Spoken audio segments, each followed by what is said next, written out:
Now, we're all very familiar with this fantastic specimen, but what about these fellas? They're not quite so familiar, are they? This is the hop, and it's these that give the Great British Pint its unique flavour, character and aroma. And in this episode of the Food and Beer Show, I've come to find out all about these. Kent, the Garden of England, an area of the UK with fertile, well-drained farmland and a very mild climate. Hops were first recorded in Kent in 1520, and hop fields are called hop gardens. This was to avoid field tax in medieval times. Hop bines, as the plants are known, are grown up strings suspended from poles, and before the advent of mechanical cherry pickers, farmers used to use stilts to tie the strings to overhead wires. The area of Kent given to hop growing has slowly diminished over the years, but one farmer who is still a major hop grower is Tony Redsall. We have got a lot less hops today, haven't we, than we had 20 years ago? We have 2,500 acres or so today. In 1950 we had 20,000 acres. In 1870 we had 77,000, something of that order. Extraordinary. Yeah, the reason for that though was nothing to do with disease. It was a fellow called Louis Pasteur. Oh yep, heard of him. Well, you know, he invented the pasteurisation, and so brewers no longer needed to put very heavy hopping rates in their beer to preserve it. Magnificent specimens here, Tony. What have we got in this particular garden? These are early birds. They're a clone of East Kent Golding. But East Kent was where the Golding comes from. It came from the Canterbury Whitebine around 1790 and has developed from there. There are a number of clones, Cobbs, early bird, the Bramling, and a lot of the early clones had the names of the villages where the farm, or the name of the farmer. A man called Cobb developed a particular seedling, and that it was his. Bramling is a village the other side of Littlebourne, and that was grown there, so Bramling. Early bird is actually a selection, an early selection of the Bramling variety, but they're all East Kent Golding, just merely subtle differences between them. And the local terroir will have an effect on the flavour, will it? Well, I mean, you couldn't grow them somewhere else in the you can grow world, them, for example. Of course you can grow them somewhere else, but they would be subtly different. You see, here we're on the edge of the Thames estuary. The character of the hop is laid down in March. You've got those cold, salt-laden winds coming in off the Thames estuary in March. It must influence the flavour of the hop in some way. The hop is a very complex character, no doubt about it. I love this, because that means that flavour must be getting into your beer. Well, exactly. I don't know, the cost of hops per pint of beer varies enormously, but the value of hops in the pint of beer is the whole value. It is tremendous. It's actually harvesting time while we're on the farm, and it's fascinating to see. The bines are cut down and taken to the barn, where the bines are stripped. The hops then go to the drying sheds, which are the modern day version of the oast house, where they're subjected to warm air blown through the hops from huge industrial hairdryers. Then they're packed and off to the brewer, and that's my next port of call.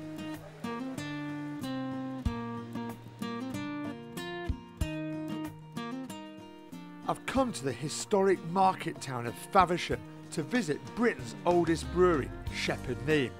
Beer from here was taken up the coast by boat, and there's been a brewery here since 1698. There's even hops around the door. The brewery is steeped in history. The mash tuns are almost 100 years old and the only wooden ones used in the UK today. The mill is also an antique. It was 100 years old when they bought it, and that was 60 years ago. Richard Frost is head brewer and the man who knows all about the local hops. So, Richard, brewer's dream, located in the middle of Kent's hop gardens. Do you make the most of it? Oh, we certainly do. We do that by using hops from the local hop gardens around here, and in fact 95% of the hops that we use in our beers come from Kent. And how do you use those hops then in the beer making process? I mean, for us laymen, how would you talk through that process? Well, hops can be used at various stages in the process, and they're really in there for bittering and also for flavour and aroma.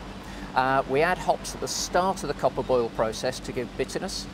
We can add them at the end of the copper boil to give aroma and some flavour, and then again in a tank before we fill the beer into cask, and again actually in cask. So there's various stages you can add the hops at, and they will have a different impact on the flavour and aroma of the beer depending on when they're added. People used hops way back in the about 822 in northern France.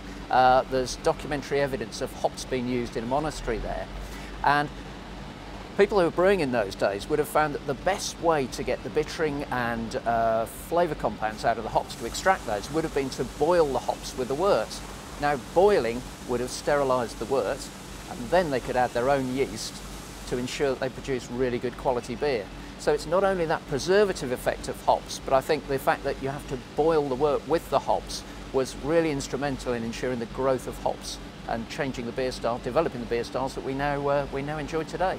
It's kind of the spiritual home of the hop, isn't it? Or spiritual home of beer even down this part of the world. Oh, definitely. And I see my role, it's fantastic, my role actually in some ways in terms of protecting that heritage and using locally grown hops as well to ensure that we produce some great hoppy beers. My next stop is only a few miles down the road from Faversham, the National Hop Collection, where there are over 250 varieties of hop that are preserved, including some historic varieties going back to 1806.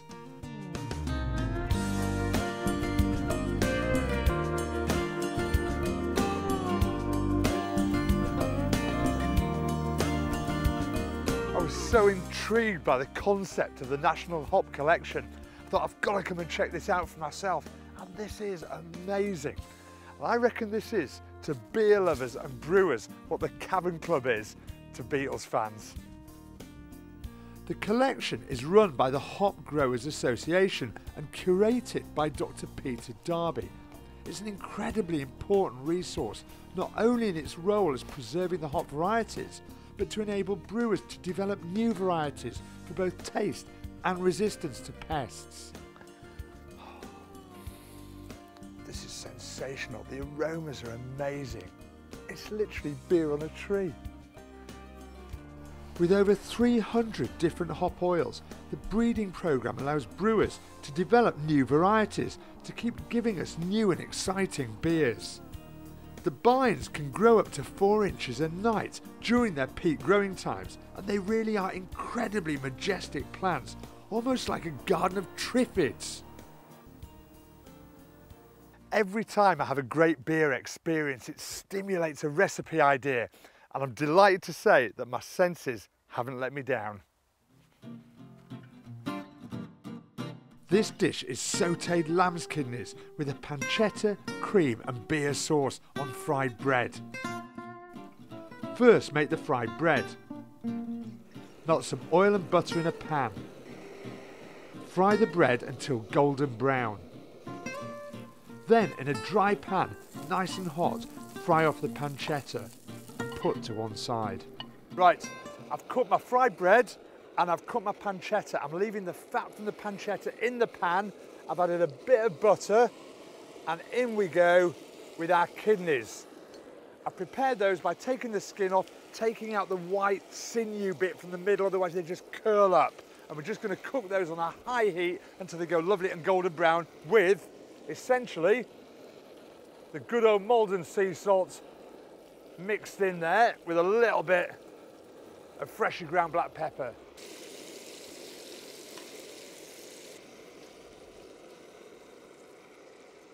Right, I've cooked these for a couple of minutes on each side until they're nice and golden brown, and I want them just a little bit pink in the middle. And we're just going to put those onto a warm dish. So next stage, I've got some fresh oregano here, so I think that's going to go beautifully. Just a little sprinkling into there. Then in with our lamb stock, and I'm just going to turn the heat right up here, and I want to reduce that down a little bit. In it goes. Just give it a couple of minutes. Make sure you get all those lovely flavours up off the bottom of the pan from the kidneys. So our lamb stock is reduced down by about half, and the flavours of the oregano have infused in there. We've got all the flavours from the bottom of the pan. Next, time for the beer. Here we go. Now, just to be sure I've got the right one for the job, chef's privilege. Oh yeah, this is Spitfire from Shepherd Neame. It's local, it's perfect. Lovely biscuity malt, good, sharp, hoppy bite to it. That's going to be perfect with our kidneys and our pancetta. So, in it goes. Not too much. Remember, there's a bitterness to that beer, and when it reduces, it concentrates that bitterness. But I do want those lovely biscuity malts coming through. Next, in with the double cream. Reduced down by about half to thicken the sauce. So this sauce is now reduced down nicely. We've got a nice coating consistency to it. So back in with our kidneys and all those juices as well that have come out the kidneys. And the pancetta. And it goes. And we're just going to warm that through now in the sauce. Give it a good coating. Make sure you've got plenty of your favourite ale poured into glasses. Fried bread on the plate, on with the kidneys and the sauce. Now look at that, absolutely gorgeous. Now, middle of the day, there's nobody here apart from our two crew here. We're going backstage for a bit of a tasting, guys. Check this out. And you thought you weren't going to get a taste, didn't you? Because you thought the table was too messy to be filmed. I'm afraid you're wrong. So there we go. You're still working. You're not allowed to have any beer with that yet. It's okay, go on. Have a sip of the beer, taste of the food, and let's see what you think.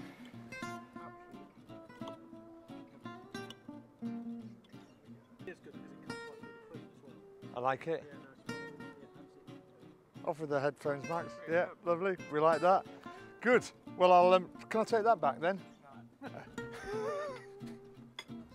As with food, when you know the regionality, the provenance, the passion that's gone into producing it, it really does taste better. And that's so true of beer too. And having visited these hop gardens today, this is going to taste even better from now on. And I better get out of here because the hop pickers are coming in my direction right now. Cheers.